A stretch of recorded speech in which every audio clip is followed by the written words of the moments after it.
അസ്സലാമു അലൈക്കും വറഹ്മത്തുള്ളാ. ബിസ്മില്ലാ അൽഹംദുലില്ലാ വസ്സലാത്തു വസ്സലാമു അലാ റസൂലില്ലാ വഅലാ ആലിഹി വസഹബി അജ്മഈൻ. നമ്മുടെയൊക്കെ ജീവിതത്തിൽ ഉപകാരമുള്ളത് എടുക്കുകയും ഉപകാരമില്ലാത്തത് ഒഴിവാക്കുകയും ചെയ്യുന്നവരാണ് നമ്മൾ, ഏത് മേഖലയായിരുന്നാലും.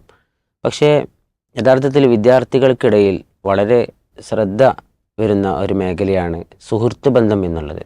സുഹൃത്ത് ബന്ധത്തെ അത് എത്ര മോശമായിരുന്നാലും ഉപേക്ഷിക്കാൻ സാധിക്കാത്ത വിധത്തിൽ ആടിമേറിയൊരു ബന്ധമായിക്കൊണ്ട് വിദ്യാർത്ഥികൾക്കിടയിൽ മാറിയ ഒരു ബന്ധമാണ് സുഹൃത്ത് ബന്ധം. എന്നാൽ അള്ളാഹുവിൻ്റെ റസൂൽ സല്ലല്ലാഹു അലൈഹി വസല്ലം പറഞ്ഞിട്ടുണ്ട്, ഫല്യൻദുർ അഹദക്കും അയ്യുഹാലിൽ, നിങ്ങൾ ആരോടാണ് കൂട്ടുകൂടുന്നത് എന്ന് പ്രത്യേകം ശ്രദ്ധിച്ചു കൊള്ളണമെന്ന ആ ഒരു താക്കീതിനെ നമ്മൾ വളരെ സൂക്ഷ്മമായിക്കൊണ്ട് പരിശോധിക്കുകയും നമ്മുടെ ജീവിതത്തിലേക്ക് ആ ഒരു വചനത്തെ കൊണ്ടുവരികയും ചെയ്തുകൊണ്ട് കൂട്ടുകാരെ തിരഞ്ഞെടുക്കുമ്പോൾ വളരെ ശ്രദ്ധാപൂർവം തിരഞ്ഞെടുക്കുവാനും മുന്നോട്ട് പോകാനും നമ്മൾ പരിശ്രമിക്കുക. അള്ളാഹു അനുഗ്രഹിക്കുമാറാകട്ടെ. അസ്സലാമു അലൈക്കും വറഹ്മത്തുള്ളാഹി.